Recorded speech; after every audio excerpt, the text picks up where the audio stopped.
Hello everyone, Miss Carrie here. If you're new to card making, you're in the right place.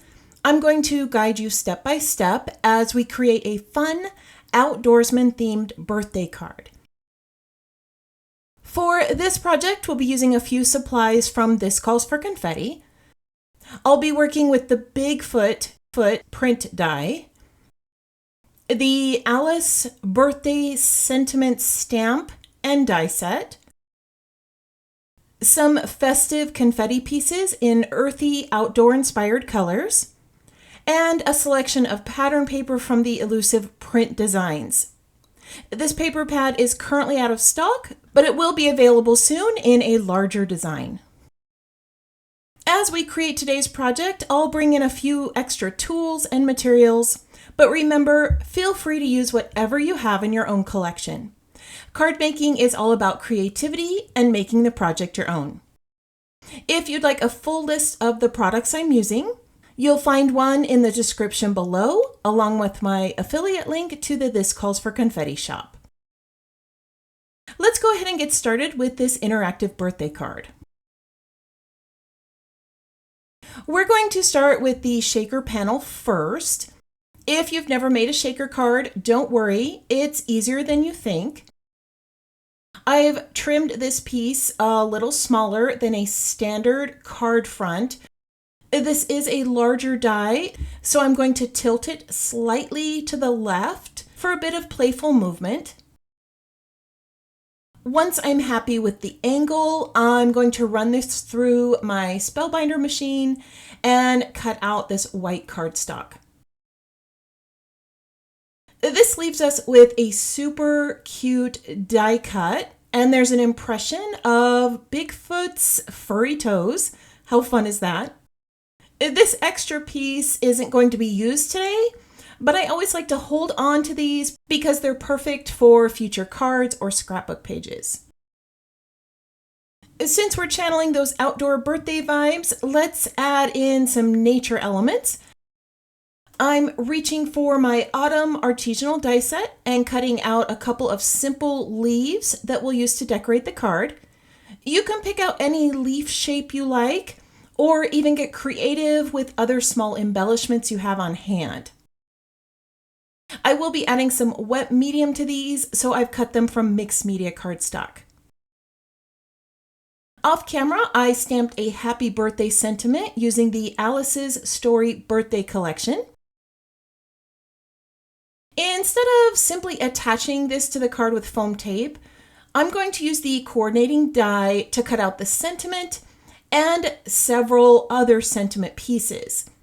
I'm going to stack these die cut pieces on top of each other and glue them together. This is going to create a thicker chipboard-like sentiment that pops off the card with a polished, layered look. Now that everything is cut, let's take a look at the items you're going to need for today's card. The front panel with the Bigfoot cutout, a card panel frame that I have cut at 4 1/4 by 5 1/2. This was cut from that 6 by 6 paper pack. I also have another piece of pattern paper with an outdoor forest image from that 6 by 6 paper pack. The stamped sentiment, extra layers for thickness, and the leaves. Oh, I also have some acetate. We're going to start building the shaker portion first with this. I have a piece of clear acetate. This is what's going to keep all of our confetti safely inside, but still let those pieces show through the window. My acetate is a random leftover piece that isn't cut to size, so I'm going to have to finagle it a bit. Typically, you would just cut your acetate so it's a little larger than the window opening, but I am running low on acetate, so I'm using what I have. I'm going to adhere it to the back side of the die cut panel with some strong double-sided tape. I prefer this over liquid glue because it has a stronger hold. Not all liquid glue adheres to acetate. I'm I'm going to give it a gentle press and make sure this is secure. And then I'll trim off the excess pieces. I realized that I forgot to add ink shading before I attach the acetate, so I'm just going to use this Bigfoot die cut as a mask to protect the acetate.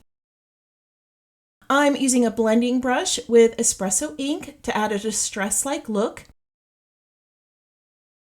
You could also use a stencil, impression plate, embossing folder, or layered leaves for your background.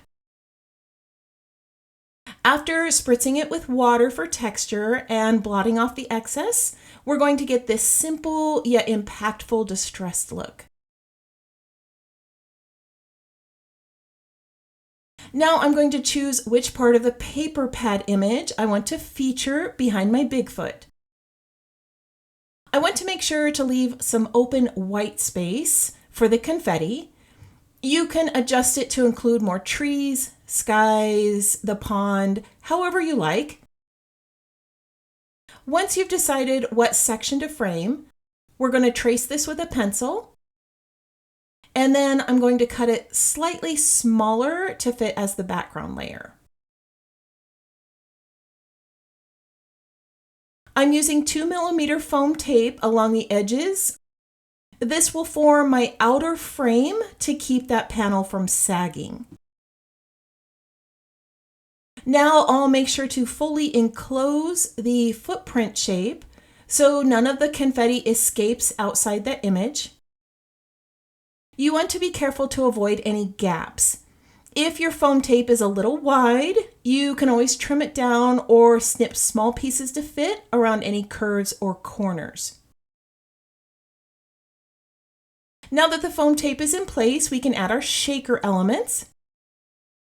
I'll start with a little anti-static powder on the acetate and on the background image. This is going to prevent the confetti pieces from sticking together. Now we can sprinkle in some of those earthy confetti bits, just enough for a festive shake without crowding the window.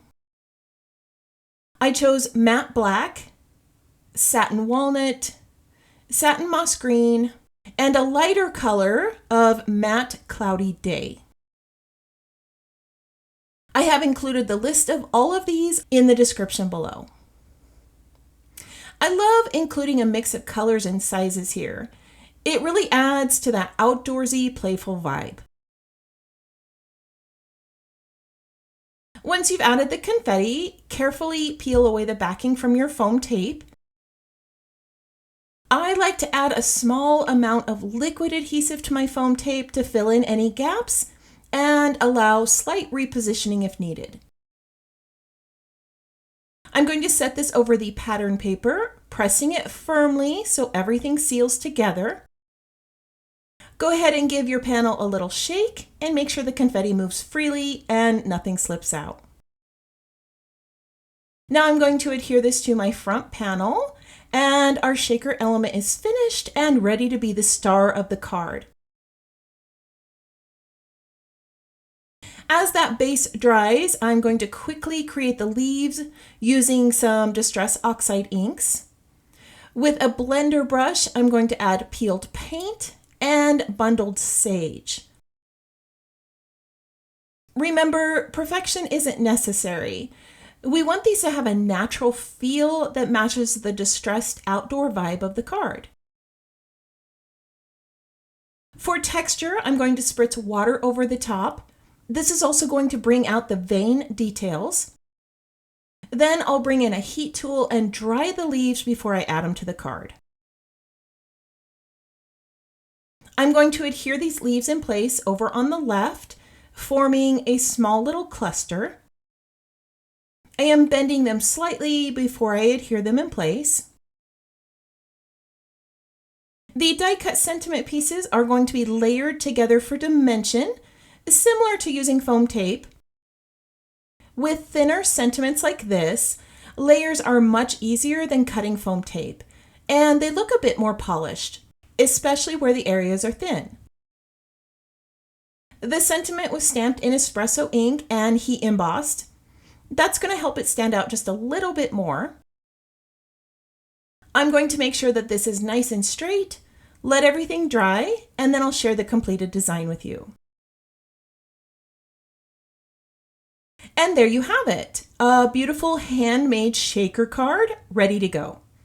I added a bit of jute twine for texture and some moss green sequin for color. This easy project makes a great birthday card for anyone who loves the outdoors. Go ahead and shake it, admire your handiwork, and get ready to delight someone special with your creation. This outdoor-themed shaker card was simple to put together, even if you're new to making shakers. The process is simple and you can customize it for any occasion. You could swap out the die-cut shape, experiment with different color palettes, or add your favorite sequins and embellishments from This Calls for Confetti for a personal touch. I want to thank you for joining me today. If you enjoyed this video, please like, follow, and subscribe so that you don't miss out on future card making tutorials and crafty adventures.